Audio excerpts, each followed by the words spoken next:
Welcome to the Deep Dive. Today we're cutting through the noise and really drilling down on something pretty fundamental: connection.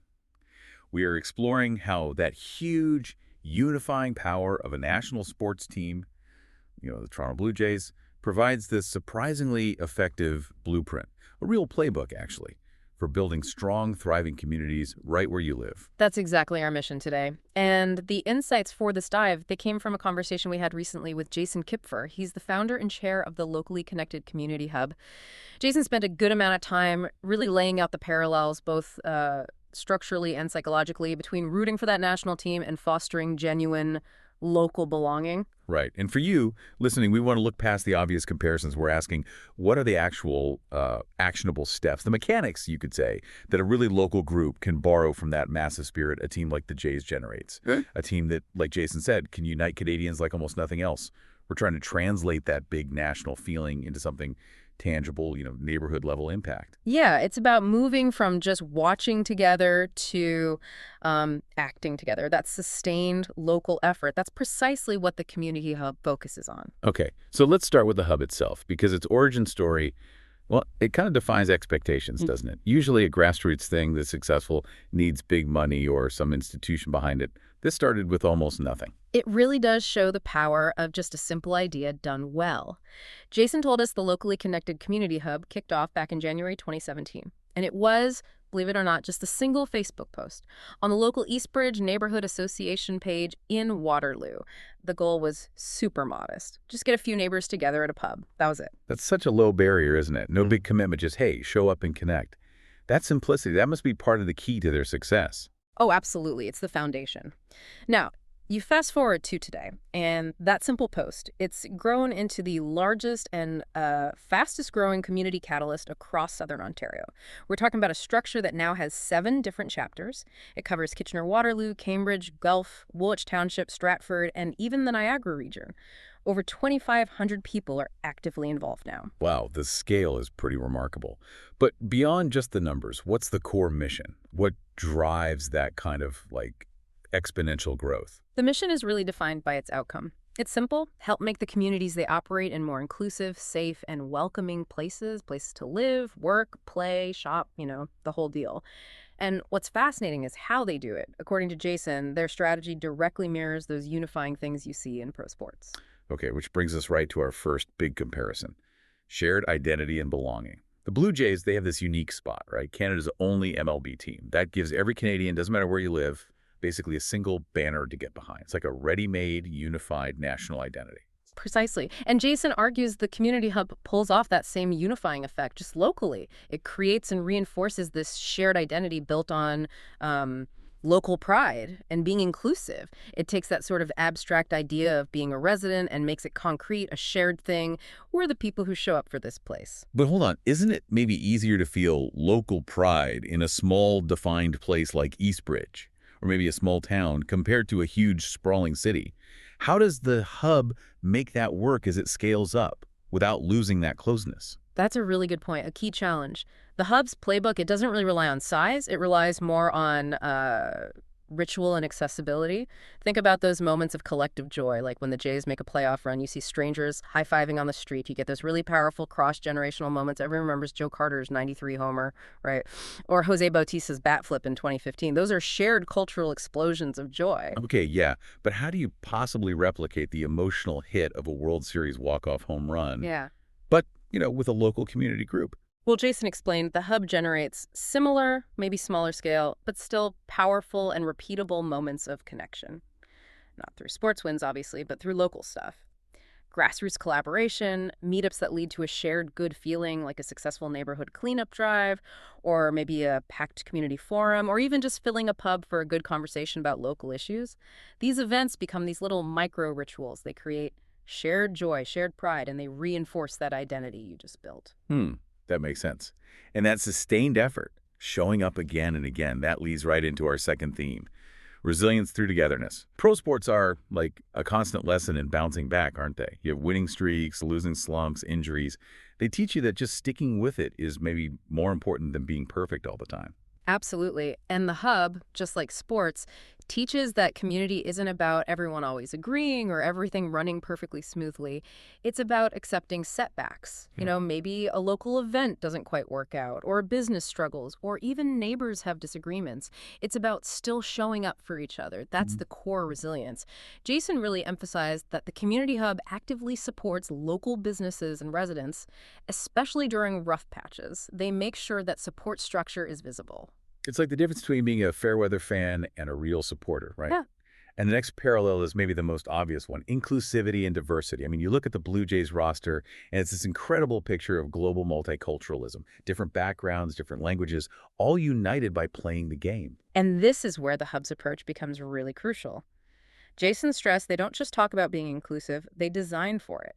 Their strategy mirrors the team's makeup by actively fostering spaces that are inclusive, safe, welcoming.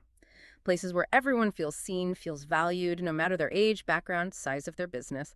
And the key mechanism, the tangible thing, meetups are always free to attend. Right. That's It huge. is. It removes a major financial barrier right off the bat. That feels like the real difference between just advertising diversity and actually engineering inclusivity. You're lowering the risk for anyone who wants to join in. Yeah. So if you loop this back to that local pride, national spirit idea, the Jays bring the national pride to the big stage, sure, but the hub shows us that real connection always starts small, with things like accessible rituals and just persistently showing up for each other. That local activation is what gives the national spirit legs. It translates cheering for a logo into actually caring about your neighbor. Okay, now let's get into the emotional ground zero for this whole idea. Jason's own personal take on the recent World Series run. He watched as everyone around him, friends, family, colleagues, strangers, people who maybe only watched during the playoffs, right alongside the diehard fans, they all found this common thread, rooting for the Blue Jays. It wasn't just sports, it was like society hitting pause and focusing on one thing. And the sheer time commitment he saw during that 8-day series, it says a lot. His family, kind of pushing aside work and other stuff, watched maybe 30 hours of Jay's coverage together. He noticed this funny thing. As long as the basics were covered, like kids fed, clothes clean, pretty much everything else seemed to take a back seat to the shared experience. And it wasn't just passive watching either. He was involved in like a three-way communication blitz. One group chat with his dad and brother, another with his close friends, and constantly posting on Facebook. It really highlights the human need we have to process these big collective feelings together. Exactly. And you saw that need for collective release, for sharing, right across the country. Fans were physically packing into bars, filling Rogers Center, showing up at huge outdoor viewing parties. Nathan Phillips Square in Toronto, the Library in Kitchener, Gaslight District in Cambridge, Waterloo Public Square, and the economic bump in downtown areas on game days. It was massive. It shows that shared focus has a real, measurable physical impact. In Jason's view on the final outcome, that's really key to the resilience theme, too. That Game 7 loss, which was a real heartbreaker in the 11th inning, it didn't feel like a failure of effort to him. He pointed out, because it went into extra innings twice, it really just came down to chance, to circumstance in the end. Yeah, that perspective is important, and it ties back to the hub's mission. You can put in all the effort, do everything right, and sometimes the result is just out of your hands. But the shared journey, that's still valuable. It reinforces that resilience isn't about always winning. It's about processing the disappointments together and showing up again tomorrow. And the media really picked up on that broader societal impact Jason was seeing. That CBC opinion piece, for example, it highlighted how this was the whole nation getting excited, feeling connected to a sport that wasn't hockey. That's pretty rare for Canada, that kind of unified focus. Right. And what's really insightful from that piece is the idea that the Jays gave Canadians a kind of playbook for cultural integration. The team's roster being so diverse and global, it offered Canadians, especially maybe in a city like Toronto, a chance to appreciate different music, different baseball traditions, different kinds of dedication. It was like a welcoming hook for newcomers to feel part of the city's story right away. The power was in that shared hope, wasn't it? The CBC piece argued that what the Blue Jays really gave Canada was a chance to feel what deep community connection is actually like. That chance to just, selfishly unite in hope for one single goal. Yeah, and that feeling was echoed by people inside the Jays organization too. Mark Shapiro, the president and CEO, he noted in The Star that the season felt special not just for what they achieved, but for how fans celebrated the team's character, their resilience. He actually said the Jays inspired us, lifted us, and united us, especially during a time when maybe people really needed that. And the New York Times article, they captured that camaraderie perfectly.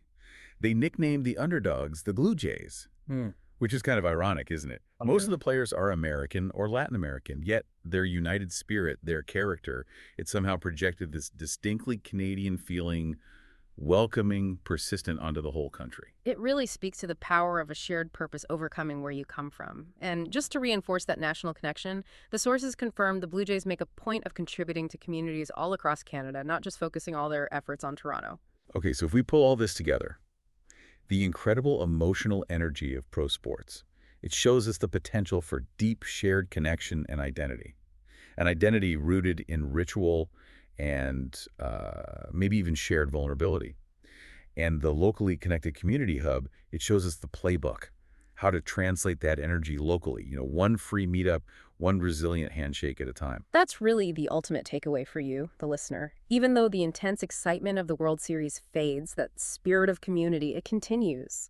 But it continues through organized, local, consistent effort. So if you're looking for that same feeling, that sense of belonging and community, that really local sense of purpose that feels as powerful as rooting for a national team, well, you're welcome and encouraged to check out the meetups offered by the locally connected community hub. Yeah, Jason's call to action is pretty simple and direct. If any of this resonated with you, check them out. You can register online at localyconnected.ca. Becoming a more active, connected part of your own community, it really just requires taking that first easy step. Which brings up a good question for you to think about this week. Now that you kind of understand the playbook, low barrier to entry, inclusive design, shared rituals, resilient commitment, how could you apply that Blue Jays spirit, that welcoming, inclusive mindset? How could you apply that directly to your own street or your neighborhood maybe this week? Just look for those small, maybe free opportunities to connect. You might be surprised how quickly you can start building your own resilient community. Thank you for joining us for this deep dive. We really appreciate your curiosity and your time.